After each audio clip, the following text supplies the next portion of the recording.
السلام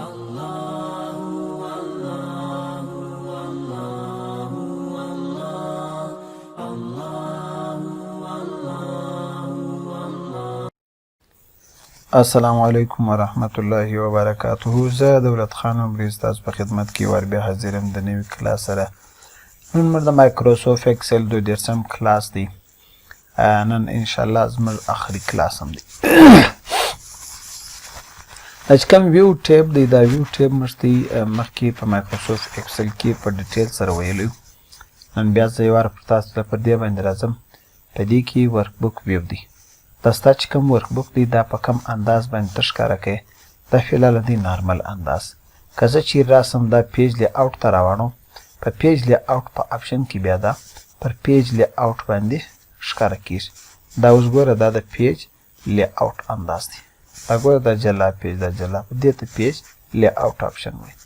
پیج بریک پریویو، پیج بریک پریویو بیا هغه انداز دی چې پر کم ځای باندې یعنې تا ته پیج بریک شوی دی، یعنې پر دا ځای باندې پیج دی، پر دا ځای باندې پیج دی. دغه ته وایي پیج بریک پریویو. دغه سره سره زموږ سره کسټم ویو دی. کسټم ویو چې دی موږ ته په خپله مرضي باندې چې کومه ایریا، مثلا دا خو سپیلاله شو ده، ګرده موږ ګرده شو کړه. که زه راسم کسټم ویو کې دې ځای څخه راسم، نوم و دې ته ورکولی سم، هر نوم چې هغه زه دې ځای څخه ورکولی سم. پرنټ سیټینګ دی، هیډن شو دا اټومیټیک ولاړ انکلوډینګ ویو، یعنې دا دې کې ښکاره کړي چې پرنټ سیټینګ دې هم کې ښکاره شي دا ټیک کې، او که دا ټیک لري بیا د پرنټ سیټینګ آف شي. هیډن رو دا کالم دې هم یعنې هغه رنګه دې هیډن وي. که چیرې دا دغه جنریر کې دا به بیا ښکاره وي. بهرحال دا اوس فعلا ستا سره دا کوم ویو دی، دا کسټم ویو باندې دا ګوره موږ ته کسټم ویو ښکاره کړي. دغه سره سره اوس کسټم ویوز کې اوس ګوره موږ دغه ځای دا موږ چې مخکې ورکړی دا اوس ګوره ما پرسنلي اوس موږ سبقې مخکې دا کوم نوم د کړی دی شوی که دی به تا ته هغه ویو د ښکاره کړي. لازمي دا نه ده. اوس زه راګې سره ځم د دا ځای پیداګر د ما خوښ کړي. دا زه په کسټم ویو کې راولم. زه به راسم و دې ته به نوم ورکړم. خان هر شی چې ته نوم ورکوې ته دې ځای سره نوم ورکولی شي. اوکې که دا اوس زه هر ځای باندې موجود یم، زه ویو غواړم چې دا خپل ویو مطلب هغه ویو شو کړم چې دا کوم دې ځای څخه ما دغه کړو، دا د دې ځای څخه شو کولی شي. فول سکرین باندې چې دی دا زموږ سره مکمله په فول سکرین کې شو. اوس دې ځای څخه اسکیپ وپ فول سکرین چې دی هغه بلته ختمولی شي. دغه بعد زموږ سره راځي شو ګروپ کې چې دی زموږ سره یو دی رولرز چونکې په دې کې نسته پوټې چې کوم پوټې موږ له دلې مثال موږ استعمال کړي د فوټ، یعنې په مایکروسافت ورډ کې به رولرز ولو، دلته رولرز نسته. دلته زموږ سره ګریډ لاینز دی. ګریډ لاین دغه لیکیانو ته وایي. دا که ته چیرې آف کې د دې ځای څخه دا آف کولی شي، او که چیرې دا شو کوې دا شو کولی شي. فارمولا بار چې دی فارمولا دا بار دی. دا فارمولا بار ته د دې ځای څخه ختمولی شي، د دې ځای څخه بلته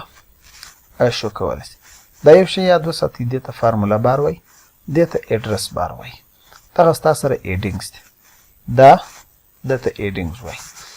دغه رنګه که دا زموږ سره ایډینګز آف کوم، دا ایډینګ آف کولی شم، فارمولا آف کولی شم، ګریډ لاینز آف کولی شم، بل ته د دې ځای څخه شو کولی شم. زوم هغه آپشن دی که چیرې موږ ته په کنټرول په کیبورډ کې بټنه ونیسو، په ماوس کې چې دا کوم هغه دغه چې کوم دی دا ټایر رنګه شی چې دی دغه کرسر باندې ته موږ د دا ځای څخه زوم ان زوم اوټ کولی شو. د دې دویمه طریقه دا ده په دا کونج کې چې دا کوم دلته دغه دی آپشن دی، د دې ځای څخه ته زوم ان زوم اوټ کولی شي. اوس که زما سره دا زوم په داسې انداز کې دی، زیډ ډیفالټ یعنې خپل انداز د زم سوه ډایرکټ دی به په هغه انداز باندې کې. که زه راسم دا ایریا ما سلیکټ کړي، زوم ټو سلیکشن یعنې چې ما کوم سلیکشن یې کړی دونه یې زوم کړه، دې ځای څخه دې هغه نه زوم کولی شي. دغه بعد زموږ سره نیو وینډو ده. نیو وینډو چې دا هغه که چیرې موږ د دې دغه نیو وینډو باندې کلیک کړو، دا زموږ سره د دغه وینډو یوه بله وینډو چې دا هغه خلاص شو. یو ون ده یو ټو ده، دواړه هغه رنګ. که زه راسم دا ون او ټو چې دي دا دواړه په یوه انداز باندې دا رنګه زه له دغه کوم، ګوره دا وینډو وي، د دې ځای څخه ته په دې کې کار کولی شي، د دې ځای څخه ته په دې کې کار کولی شي. هغه که یوه که بل فایل لازمي دا نه ده چې دا دی، هر فایل چې هغه ته په دا انداز باندې کولی شي. دا راسه د دې ځای څخه اوريجنټل انداز باندې کولی شي راسه د دې ځای څخه په ورټیکل انداز باندې کولی شي نور تاسو سره اپشنونه دي چې ته په کوم اپشن کې کوې تی اپشن کې کولی شي دغه کته چې د دې بله طریقه دا ده چې دا باندې ووه دی به و دې ځای کې راسي دا ووه دی به مینیمایز او میکسیمایز کیسکیډ چې بیا دی کیسکیډ دغه اپشن دی اوس دا ګوره دا جلا ده دا جلا ده د دې ځای څخه دا اپشن که کیسکیډ اپشن آف کوې یا دغه کوې د دې ځای څخه راسه میکسیمایز یې کړه دا به میکسیمایز هغه بعد زموږ سره فریز فین دی فریز فین فریز ټاپ رو او فریز فرست کالم ګوره اوس دغه پروډکټ دی او دا پرایس دی که زه راسم فریز پین باندې کلیک کړم په دغه خانه کې ولاړم ګسه دغه د کمپیوټر خانه ده دا خانه کې ولاړم زه ورته فریز پین په دا ځای کې باندې دا پین که اوس چې زه لاندې را روان یم ګوره 101 102 زه لاندې را روان یم خو دغه چې ده دا فریز ده دا په هغه انداز باندې ولاړې د دې ځای څخه بل ته لوړ تللی شي دغه بعد زموږ سره راځي یو که زه فریز یعنې انفریز یې کړم د دې ځای څخه به انفریز یو د زموږ سره فریز ټاپ رو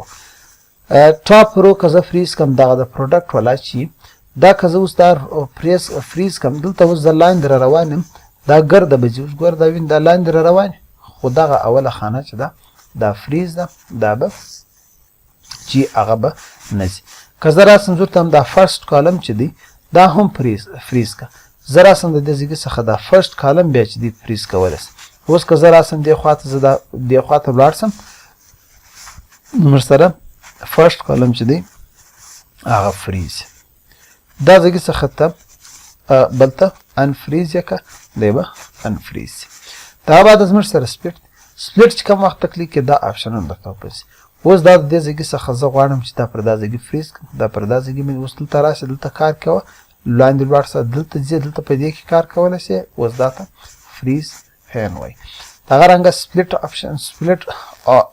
آف که لګولی شي دغه بعد زموږ سره هایډ دی بلته دغه چې کوم دغه دی دا ګرده هایډ مثال ګوره زموږ سره سپلیټ اپشن یا هایډ زه سره ګرده ورک بوک چې دی هغه هایډوم د ځای کې ما هایډ کړی که زه راسم بلته ان هایډ سمپل ون یعنې کم شیټ دغه مثال اوس ګوره ما سره دوه ورک بوک یو ما سره سمپل ون باندې یو په سمپل ټو باندې دی سمپل ون خلاصې د دې ځای څخه دغه کولی شي که زه راسم سمپل ټو خلاصې د دې ځای څخه بلته سمپل ټو چې دی هغه ان هایډ او ان هایډ کولی شي دغه بعد زموږ سره ویو بای اوس ګوره زموږ سره ارینج وینډوز چې دی موږ دا ارینج وینډو ویو سایډ بای سایډ دا اوس سایډ بای سایډ باندې دې ځای څخه ویو سایډ بای سایډ خو دې بلاله دغه اوس ګوره دې ځای څخه سایډ بای سایډ اوس ګوره که پر دې ځای باندې زه په دې کې کار کوم دلته لیکن دغه ورسره نه ځي او که زه راسم سینکرونایز سکرولینګ باندې کلیک کوم بیا پر دواړو باندې سوري ریسیټ پوزیشن د دې کې ریسیټ پوزیشن بهرحال دلته دغه نه کوي دا ګرده دا سینکرونایز سکرولینګ چې دی ورډ کې وګورئ شاید هلته خو هلته اپلای شو دلته صرف دا دی چې کوم سایډ بای سایډ باندې موږ اوپن کړي ټایل باندې که دې ځای څخه راسه سینکرونایز دا فریز چې دی دا ختم که اوس راسه اوس ګوره دواړه په دواړه که دا اپشن اونو دا په دواړو خوا که دلته کار وکړه لاندې ځې دلته د پر دا بله هم لاندې که دا اپشن آف و د دې ځای څخه بیا پر دې باندې راسې دا به جلا ځي دا بیا جلا شو دغه بعد ریسیټ وینډوز پوزیشن ریسیټ یې کوي یعنې پر خپل ځای باندې اوس راځه د دې ځای څخه بلته مینیمایز یا میکسیمایز سیو ورک بک ورک سپیس که چیرې زه دغه سیوم په ورک سپیس بهر نامه باندې د دې ځای څخه دا سیولی شي دغه بعد زموږ سره سویچ وینډوز موږ سره سمپل ون سمپل ټو فلحاله خلاصې دي زه سمپل ون نه تللی شم سمپل ټو ته ما سره چې هر څو وینډوز زه هلته تللی شم بله طریقه دا ده چې ته راسه دې ځای څخه هر دغه وینډو له چې ځې ته د دې ځای څخه ورتللی شي دغه بعد میکروز دی میکروز دی مایکروسافټ ورډ کې وګورئ د دې کار به ته هلته په هغه کې سر خلاصي بهرحال د بیا کلاس زه اوږدېږي ټایم موږ نه ضایع کړو دا اوس موږ د مایکروسافټ اکسل آخري پروګرام آخري سبق هیله کوم چې تاسو به د ټولو انشاءالله سر په خلاصه وي. که چیرې داسې وي چې تاسو په دماغ کې یو سوال ته زما سره په کمنټ سیکشن کې کولی شئ او د واتساپ باندې هم ته ماله سوال ما سره کولی شئ. زما د واتساپ نمبر دی 0314 اتاتیا 29301 0313 88 92 301 دا زما واتساپ نمبر دی. ته زما سره پوښتنه کولی شئ او ستاسو د ټولو څخه د وخت اجازه غواړم او خصوصي دعایو کې مې یاد ساتئ. د خدای په امان.